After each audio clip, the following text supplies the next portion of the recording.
ছাত্রছাত্রী বন্ধুরা, আজকের একটা নতুন ভিডিও নিয়ে এলাম। দেখো, সপ্তম শ্রেণী কোষে দেখি 2.3 এই কোষে দেখিটা 2.3টা আমরা সমাধান করব। এখানে আমরা দুটো পার্টে সমাধান করব। প্রথম পার্টে 7টা অঙ্ক থাকবে, দ্বিতীয় পার্টে 7টা অঙ্ক থাকবে। এই 2.3 এর 14টা অঙ্ক আছে, ঠিক আছে। প্রথম পর্বতে আমরা 7টা করব, দ্বিতীয় পর্বতে 7টা।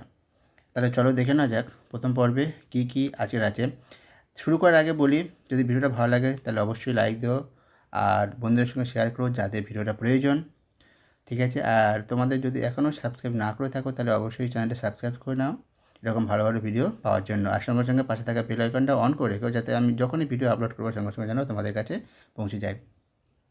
তাহলে চলো, এর আগে আমরা 2.12 এই দুটো আমরা অলরেডি আমরা সমাধান করে ফেলেছি।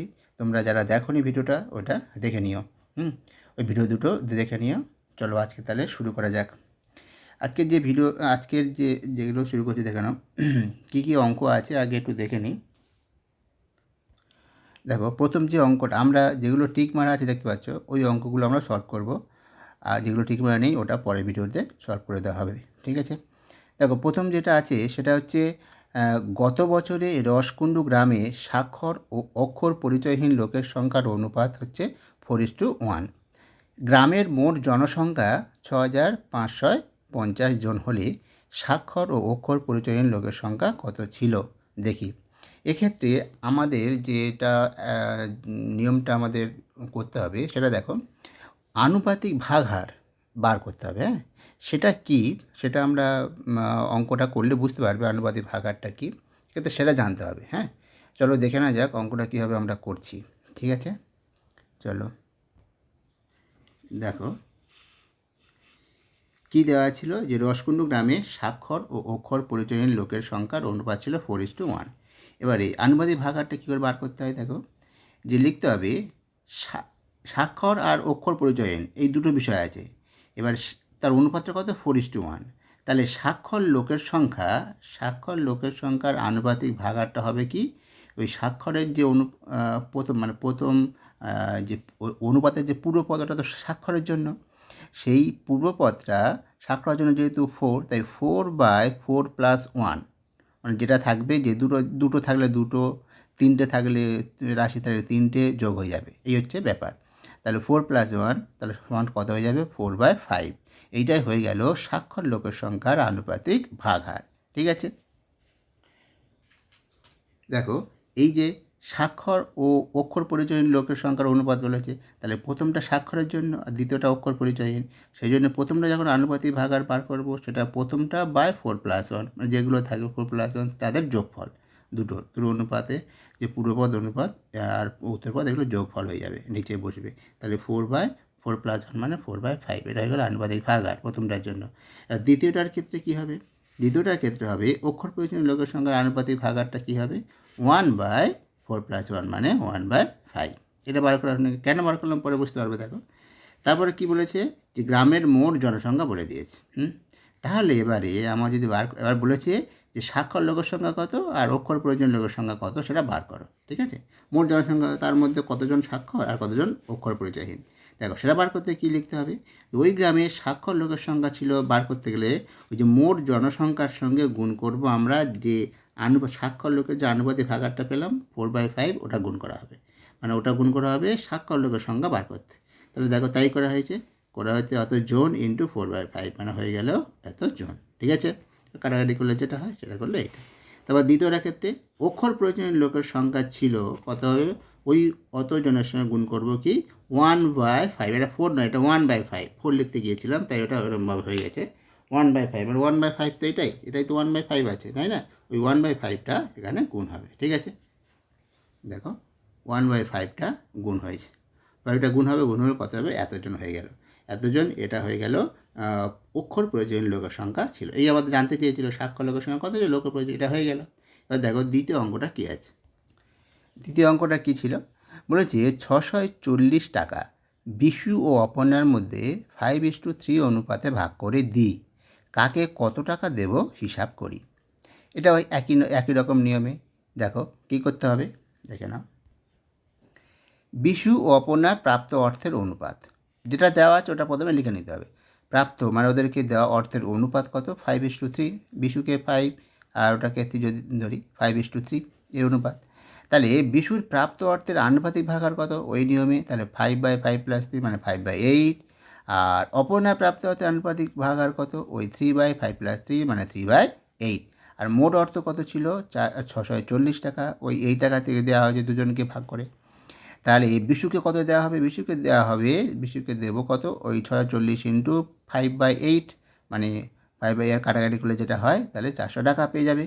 আর অপর্ণাকে দেওয়া হবে কত ওটা × 3/8, ওই আনুপাতিক ভাগারটা গুণ হয়ে যাবে, মোট টাকার সঙ্গে ওটা গুণ হয়ে যাবে। এটাই প্রতিটা ক্ষেত্রে একই নিয়ম। তাহলে এটা হয়ে গেল 240 কাটাকাটি করলে। ঠিক আছে, বুঝতে পেরেছো নিশ্চয়ই? এবারে চলো পরের অঙ্কটা দেখা নিয়ে যাক। পরের যে অঙ্কটা বলছে দেখো, যে কোনো বিদ্যালয়ে 143 জন ছাত্রীর মধ্যে শুধুমাত্র গান করতে পারা ও নাচ করতে পারা ছাত্রীর সংখ্যার অনুপাত দেওয়া আছে 9:2। যদি আরও 3 জন ছাত্রী গান করতে আসে তবে গান করতে পারা ও নাচ করতে পারা ছাত্রীর সংখ্যার অনুপাত কত হবে? বার করতে হবে। তাহলে কী করা হবে, আগের মতো একই নিয়ম, গান করতে পারা নাচ করতে পারা ছাত্রীর সংখ্যার অনুপাত দেওয়া আছে। তাহলে সেখান থেকে আমি কতজন গান করতে পারে আর কতজন নাচ করতে পারে ছাত্রীর সংখ্যাটা বার করে নেব। বার করে নেওয়ার পরে তারপরে 3 জন গান করতে আসে, আরও 3 জন, তাহলে ওই গান করতে পারা ছাত্রীর সংখ্যার সঙ্গে 3 জন যোগ হয়ে যাবে, যোগ করে তাদের আবার অনুপাতটা বার করতে হবে। ঠিক আছে, চলো দেখে না যাক কী করে করছি। দেখো প্রথম এটা লেখা হলো কি, যে শুধুমাত্র গান ও নাচ করতে পারা ছাত্রীর সংখ্যার অনুপাত। ঠিক আছে, অনুপাত এইটা। তাহলে অতএব গান করতে পারা ছাত্রীর সংখ্যার আনুপাতিক ভাগারটা কত হবে বলো, 9/9 + 2, তার মানে 11, 9/11। আর নাচ করতে পারা ছাত্রীর সংখ্যার আনুপাতিক ভাগারটা কত হবে 2/9 + 2 মানে 2/11। ঠিক আছে, এটা হয়ে গেলে এবারে বিদ্যালয়ে মোট ছাত্রীর সংখ্যা দেওয়া আছে 43 জন, তাহলে ওটা ইন্টু, এবার তাহলে শুধুমাত্র গান করতে পারা ছাত্রীর সংখ্যা কত হবে 143 × 9/11। আবার শুধুমাত্র নাচ করতে পারা ছাত্রীর সংখ্যা কত হবে 41 × 2/11। এটা করলে যা হবে অ্যান্সার, এটা পাওয়া গেল। এবারে আরও 3 জন ছাত্রী যদি গান করতে আসে তাহলে কী হবে, 3 জন যোগ হয়ে যাবে, ছাত্রী গান করতে পারে ছাত্রীর সংখ্যার অনুপাত কত হয়ে যাবে 117 জন প্লাস 3 জন মানে 120 জন। তাহলে এখন নতুন করে তাহলে কী হবে, তাদের অনুপাতটা কী হবে দেখে নাও। তখন কী হবে, গান করতে পারা ও নাচ করতে পারা ছাত্রী সংখ্যার অনুপাত হবে কত 120:26 মানে 60:13। এটা হয়ে গেল উত্তর, বোঝা গেল? ঠিক আছে, এবার চলো নেক্সট অঙ্ক। নেক্সট অঙ্ক কী বলেছে, 6 নম্বর অঙ্কটা দেখো। এক ব্যক্তি মাসিক আয় 24,750 টাকা, তিনি 750 টাকা বাড়ি ভাড়া দেন এবং বাকি টাকা 3:1 অনুপাতে সংসার খরচ করেন ও ছেলেমেয়েদের শিক্ষার জন্য খরচ করেন। 3:1 অনুপাতে সংসার খরচ যা করেন তার 3 ভাগ ওইটা, আর 1 ভাগ হচ্ছে শিক্ষা খরচ। ঠিক আছে, আচ্ছা এবারে তিনি কত টাকা সংসারে খরচ করেন, একই নিয়মে আমরা কীভাবে করেছি চলো দেখা নেওয়া যাক। ঠিক আছে, ওই বাকি টাকা বলতে ওই 24,750 থেকে 750টা বিয়োগ দেবো, দিয়ে যে টাকা থাকবে সেই টাকাটা ওই 3:1 অনুপাতে সংসার খরচ ছেলেমেয়েদের শিক্ষার জন্য খরচ করেছেন। ঠিক আছে, এবার বলেছে তারা তিনি সংসারের জন্য কত খরচ করেন সেটা আমাকে বার করতে বলেছে। চলো দেখে নেওয়া যাক কী করে বার করা যায়। দেখো বাড়ি ভাড়া দেওয়ার পর ব্যক্তির কাছে কত থাকবে, বাড়ি 24,750 থেকে 750 টাকা বাড়ি ভাড়া দিয়েছে, তাহলে থাকবে 24,000 টাকা। ঠিক আছে, এবারে কী হয়, সংসার খরচ ছেলেমেয়েদের শিক্ষার জন্য খরচের অনুপাতটা কত বলে আছে 3:1। তাহলে আমাদের যেহেতু সংসার খরচটা কত বার করতে বলে সেটা শুধুমাত্র আমরা সংসার খরচের আনুপাতিক ভাগারটা বার করব। ঠিক আছে, ও আগের অঙ্কগুলো কী ছিল, দুটো বা যে কটা ছিল সেকটা বার করতে বলেছিল, সেই জন্য সেকটা প্রত্যেকটা ক্ষেত্রে আনুপাতিক ভাগার বার করেছিলাম। এখানে যেহেতু আমার প্রয়োজন শুধুমাত্র সংসার খরচের আনুপাতিক ভাগার, শুধুমাত্র সেটাই আমরা বার করব, তাই করা হয়েছে আনুপাতিক ভাগারটা। তাহলে 3/3 + 1 মানে হয়তো 3/4। তাহলে তিনি সংসার খরচ করেন যে ওই যে টাকাটা 24,000 টাকা থেকে ইন্টু 3/4 মানে করলে কত হয়ে যাবে 18,000 টাকা। এইগুলো উত্তর, বুঝতে পেরেছে নিশ্চয়ই, খুব সহজ তাই না? আচ্ছা চলো এবারে নেক্সট অঙ্কগুলো করে নেওয়া যাক।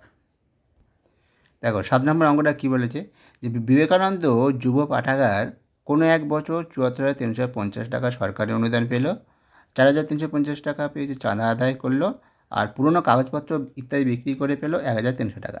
তাই যদি সব টাকাই নতুন বই কিনতে, পুরনো বই বাঁধাতে, পাঠাগারের কর্মচারীদের বেতন দিতে 15:3:2 অনুপাতে খরচ করা হয়, তবে হিসাব করে দেখি কত টাকা নতুন বই কেনা হয়েছিল।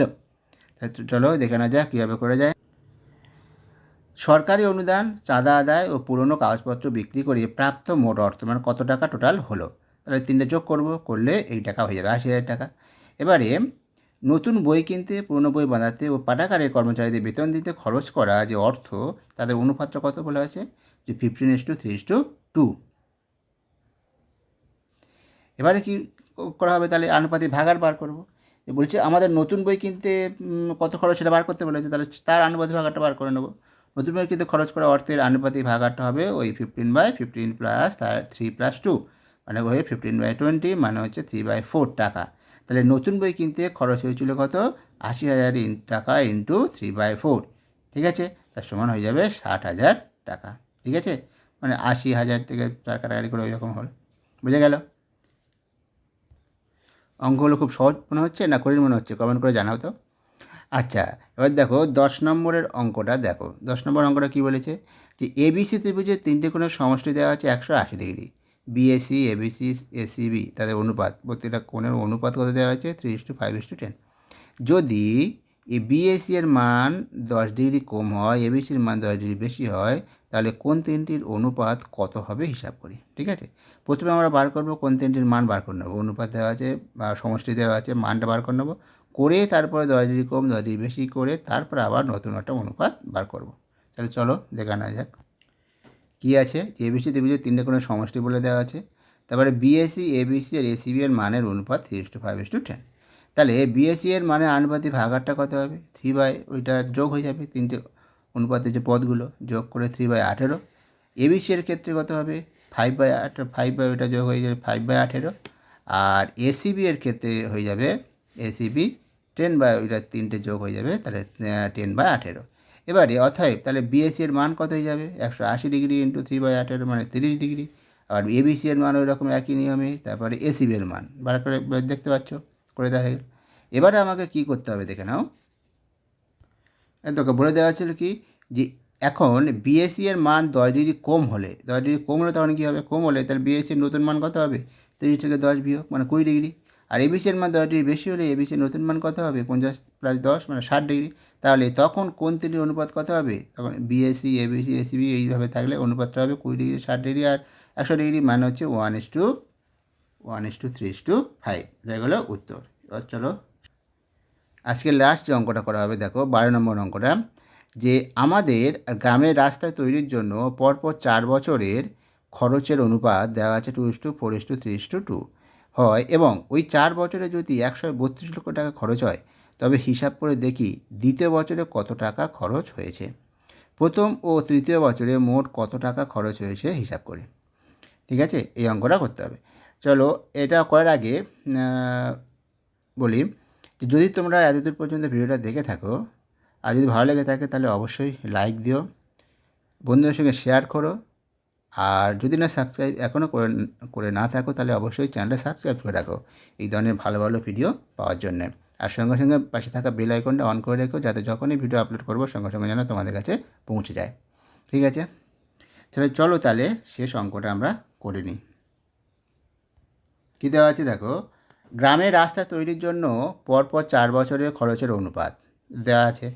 তাহলে প্রথম বছরে আমার প্রথম, দ্বিতীয়, তৃতীয় এই তিনটে বার করতে বলেছে, তাই তো, সেটাই আমি বার করব, সেজন্য 3টে, 4টে করব না। হ্যাঁ, তাহলে প্রথম বছরে খরচের আনুপাতিক ভাগাটা অত 2/4, 2, 4, 3 যোগ হয়ে যাবে, 2/11 যেমন হয়ে আছে দেখো।